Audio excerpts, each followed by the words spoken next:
Hello, amateurs. It is Champions Cup semi-final weekend, and that means we're back with the previews, and I've got my favourite pundit with me, Elko, to chat it through. Elko, how you doing? Hey, TT, yeah, very good. Looking forward to this weekend's semis for sure. Yeah, they should be absolutely mega, and in this video we are going to be looking specifically against Leinster versus Toulon. So I thought would just start off with a little bit about where each team's at the moment. Leinster, compared to their high standards, are having not the best season. They're currently fourth in the URC. They lost to Benetton last week. Where are they at, Alco? Yeah, they're it's just mysterious, isn't it? It's they're just struggling again to find any form, to get any consistency. It might be due to the chopping and changing that Leo's doing, and this time of year we just don't seem to be able to get it right. And what looked like a really great result with Toulon beating Glasgow and us getting a home semi. Actually, the amount of pressure on this team this weekend is enormous in Dublin and throughout throughout Leinster and the whole country, really, because everyone's looking at them and they're full of superstars, they're full of internationals, and it just doesn't seem to be clicking for them. Plus injury crisis and whatnot. So yeah, and then you have a look at Toulon and how they're getting on. They're sort of have been rubbish all season, and now apparently, I think the sun's out on where they are. They've been having a few drinks. They've been getting wins. They haven't lost a game since the end of March. So they've been 23rd of March. So I think they're four or five in a row domestically, and they beat Glasgow, who are tipped to do really well. So it's amazing how two different teams, like Leinster on paper, are the better team, but they can't find any form. Toulon aren't the better team, but they're in form, and that's can Leinster find us on Saturday? Yeah, absolutely right. I mean, Toulon got just one draw out of the previous 5 games previous to that little winning run that you've just mentioned there. But maybe having that winning run then, maybe that's not the right thing. Maybe Leinster are timing this well with all the changes. They've had to sort of push around a little bit, like you say, with the injuries. Maybe if they can get it together, they might peak at the right time. Because let's not forget, this time last year, they were in great form, red hot favourites to beat Northampton, and that didn't go to plan. No. Again, that's sort of psychologically, again, just didn't get it right. But I think the worry for a Leinster fan, I think, is just the manner in where we're getting beat, and it's obviously we've got problems up front in terms of injury and particularly in the front row. Some boys missing this weekend. We look vulnerable up front, and Toulon have got a serious pack, which we'll get into. I mean, they are gnarly. I'm looking forward to seeing what's going to happen. But also, it's that I feel that defensive system is leaving. I mean, last week against out in Italy against Benetton, we got opened up, and it's so. If it works, that defence, it's obviously it pays. We've seen South Africa use it for many years, and it suits a big team with big athletes. I don't think Leinster are that, and if you miss the read, you're in big trouble. And okay, you got scrambled defence, but a good team, we're lucky we're not playing against someone like Northampton, because I don't think Toulon are as good attacking. But actually, Toulon have got more tools in terms of what they have up front. So fascinating how they're going to play. I think they're going to come after us all over the shop, and then when they get the opportunity, going to try and get us, suck us in, and try and hit us on the edge. So it's going to be a tough day. Leinster, and I haven't said all that, Leinster do have diamonds and match winners all over the shop. So if they can get opportunity, I'm sure they'll take it. But it's going to be tough. Yeah, absolutely. Just sort of finishing off on Toulon there. They are currently 8th in the top 14, so completely sort of out of contention in that regard. So this really is their last proper chance of silverware. So if there was any doubt about whether they're going to be going full guns for it, there's no question they absolutely will. Okay, let's get into the teams. Let's get Leinster up to start off with. We mentioned some injuries there. One person back from injury, though, is Andrew Porter, but missing is Ty Furlong. What's going on? Yeah, well, I think Tiggs had a reoccurrence of that leg injury, which that's all they say. But it looked like he limped off, maybe that calf again. Such a big man, and he just tends to suffer. I think he was close, they said, potentially starting. But and yeah, Porter. I mean, geez, we're so light on that loose head side. It's just Clarkson, to be fair to him, has been playing pretty well anyway. So on the loose head side, though, we're they're looking for I think bringing people in from the AIL and all that kind of stuff. So having to go really, really deep into a roster at this time of season isn't great. And the problem you have there is, as you know, TT, if you don't have, well, two things. If the opposition know you're weak there, you know they're coming for you, and Toulon are particularly strong in the front row, right? We know that. And also, if you can't get any ball at first phase, your back line, as many good players as Leinster have there, if you have no platform, you're in massive trouble. So, not sure on the injury front as well, TT. I think this is a big loss for us, is Ryan Baird. And I heard in the grapevine through one of the on X that he's rebroken his leg. So it's the same leg. So which is really, really worrying for him, because I think he was meant to be pretty much out for the season, and he got back to play earlier than expected. But the rumor is that he's rebroken his leg. He was on crutches this week, so not good on that front. That's a shame. That is a shame. Just in terms of the props, though, I'd love to just take a little look at the reserve props as well, because you have got polar opposites there in terms of experience. Slimani, the veteran French tight head, and then is it Kerr, how you pronounce it, the 17? I saw him play recently, and I've got to say I was really impressed with his scrummaging. Yeah, don't get me on pronunciation. I have no idea. Not a clue. Yeah, I mean, he's I don't know who he is. I think he's played a few times. I think he signed in 25 beginning of this season, maybe. He's got 13 appearances, something like that. So I think he's okay in the scrum. If we can just hold, I mean, we've had this conversation before, TT, regarding the international team and, how worried we were. But actually, if he can just get low and maintain, if he can just hold, then that's fine. That's all he needs to do. They won't be expecting him to be ball carrying and sort of, doing some of the bigger stuff. But yeah, I mean, in terms of sort of experience levels, I mean, it's crazy. But hopefully, Slimani can do a job for us as well when given the chance. Yeah, I'm sure he will. Now, just looking at the back five of the scrum there, that just looks like a big boy back five to me.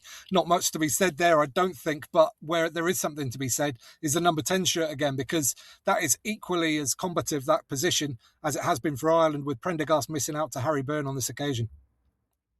Yeah, and Prendergast played very well when he came back into the team against Ulster. Did really, really well. But I think, Leo's got to stick with his guns here. It would just be another thing for Toulon to go for if Sam was starting. And I think Byrne has been playing pretty well, to be honest. He seems to be. I also think the lads seem a lot more confident with him playing. But Sam's on the bench, right? So, which is really interesting. We've gone 5-3, kind of, I think, because we didn't have any forwards left. Yeah, I think Byrne will do well for us. I think he's his problem was not getting a run of games, and now he has got a run of games, important games, and hopefully he'll get us over the line this weekend. Yeah, and then just looking through the rest of the three quarters there, it just looks so unbelievably solid to me. Just a load of players there that have played at a high level for a long time. And the one that maybe is not quite in that bracket is Tommy O'Brien, who I've been so impressed with this season in particular. So just look incredibly solid. And it means that somebody as talented as Jamie Osborne can't get a starting shirt as well.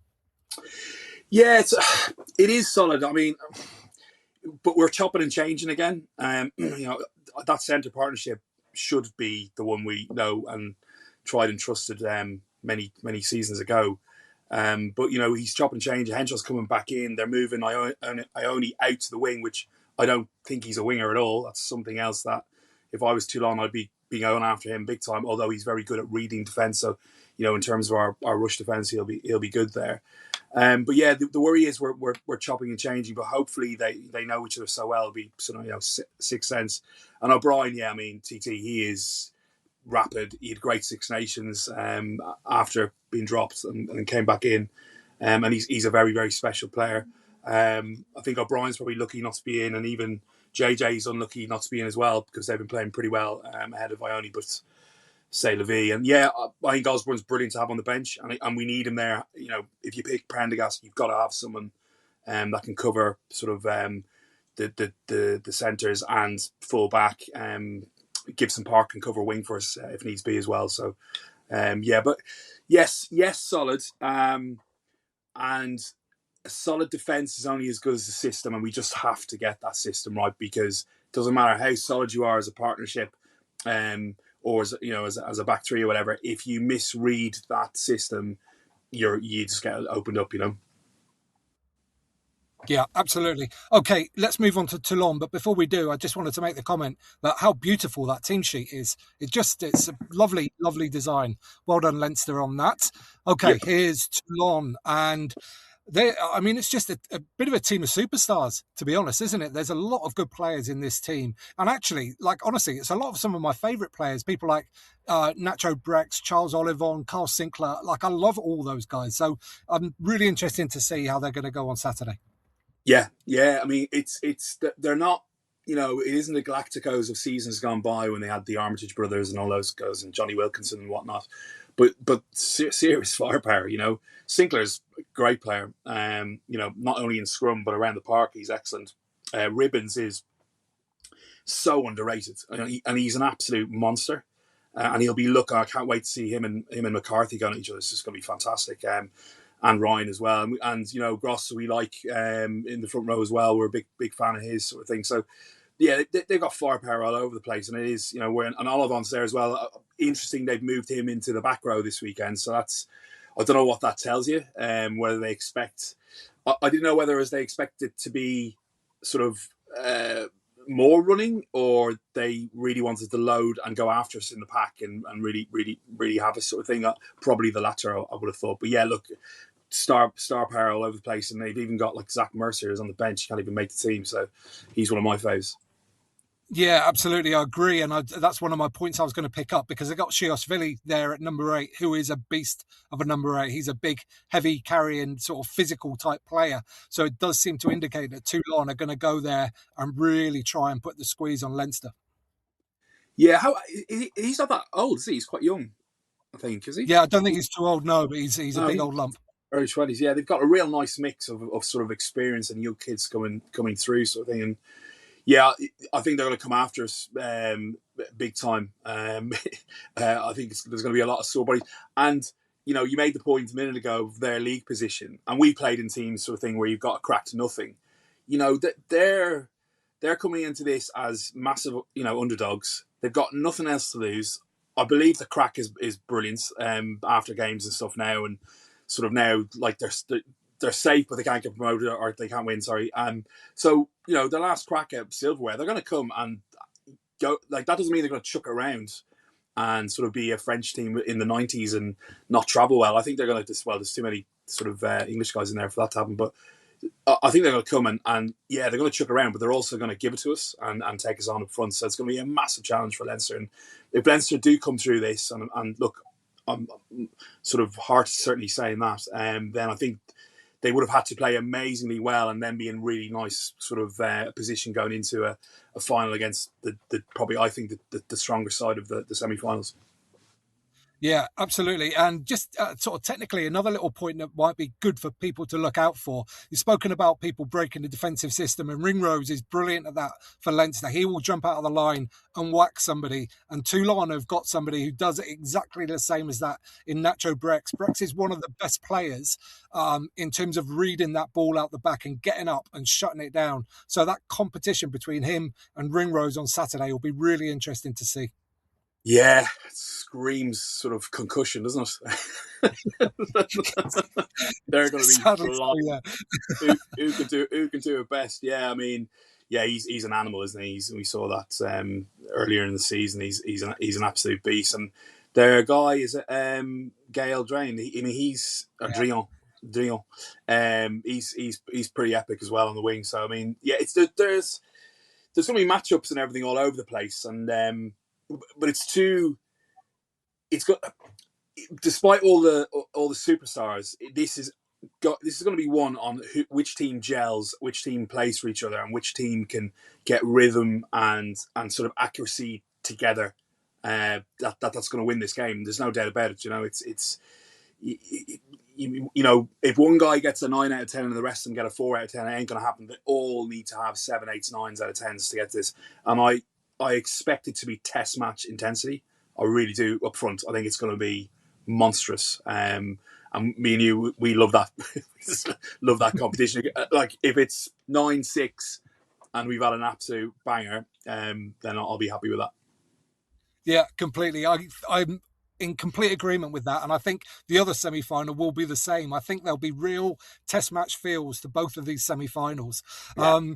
Now then, let's look at what we think might happen in the semi-final. Toulon soaked up everything Glasgow threw at them, stayed in the fight, just kept on, stayed on their feet, just kept sort of powering them away, and eventually snuck away with the win. I feel like that might be their kind of approach to this game. Just stay in the fight, stay in the game, absorb as much as possible, whack people back in defence, and then just take their chances when they come. I think that might be the way they go about this.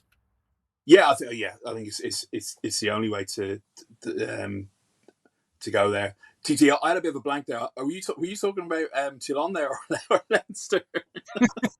I was talking about Toulon. Yeah, yeah. Well, that's where my head's. I was like, yeah, we probably need to do that as well because we're no. Listen to Birch on the RT podcast. He was talking about sort of tactically and sort of what Benetton had done and how clever they were around sort of trying to disarm that defensive system that I keep banging on about, because it is, when it goes right, obviously it's really, really, really good. So trying to disarm that they were sort of trying to hit in the middle to then split the defence so that they didn't, they weren't having rooks on a touchline that enables the Leinster defence to come very, very hard and makes it quite easy to defend. So I would expect them to, when they have the ball, to be very accurate, trying to create a left and right. That sort of dampens down that rush defence, and you probably might see some clever kicking as well. I would think, sort of thing, and I would imagine they'll also want to take us on in the line out. So probably see some ball being kicked off and saving energy for the second half. Potentially, their bench I feel is probably a bit stronger as well. Yeah, and while we're talking about the Toulon bench, the player we didn't mention then actually was Baptiste Serran, who has done so much good work off the bench for Toulon and for France. He is the type of player, if there's a chink of a gap, he will find it. And if there isn't one there, he's quite capable of making it as well, alongside someone like Zach Mercer to carry the ball in those kind of situations. They could be very dangerous late on in this game. Yeah, I completely agree, especially with, if there's tired bodies out there and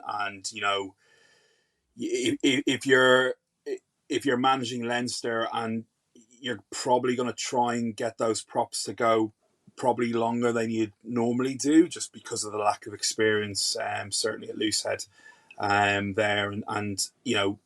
Baptiste he's so clever around the sort of, if the guard's not there or people are getting in late, he'll look for gaps and take. And Mercer's the same. I mean, Mercer's hard enough to defend in the first 10 minutes, and he loves taking people on. He'll pop up in the outside channels. He's happy to mix it with a winger and maybe do a little chip kick and stuff. We've seen it before. He's an excellent player. So yeah, they'll have some firepower with tired bodies, and we'll need to be very accurate and hold on to the ball. And possession will be key in those late stages, I'd imagine. Yeah, absolutely. Okay, it's time. Prediction time, Elko. Who do you think is going to win? By how much? Right. I believe it will be a home win. I think we'll be. I don't think we're going to be very. I think we'll be clunky. I think they're going to really, really test us, but we'll have enough firepower. I hope 27-23 to Leinster. Interesting. I also think it's going to be a home country win, because obviously you're not playing at home, are you? So Very 3 true. p.m. either it is. And I also think it will be tight. I think it will be tight, and I think it will be quite nervy at times as well. And there'll be a lot of physical biff going on that's forcing errors as opposed to sort of just being sort of unforced errors. But I also think a home win. I also think Leinster will get there. I think slightly lower scoring though, maybe something like 22-20. Fair. Yeah. We'll, if they get into the 20s, that would have been a good game, right? So yeah, I agree, mate. Absolutely. Okay, folks at home, that is what we think, but what do you think? Let us know in the comments down below. Any players we didn't mention that you think will play a big role in this one? I'd love to hear your thoughts on that as well. While you're down there, give this video a thumbs up if you don't mind. Helps other great rugby fans just like you find them. Elko, thank you very much for your time again today, and best of luck on Saturday. Thanks, CT. Appreciate it. Enjoy the games. Cheers, man. I will. And folks at home, you can subscribe there. You can watch that one next. Don't forget to get out and play.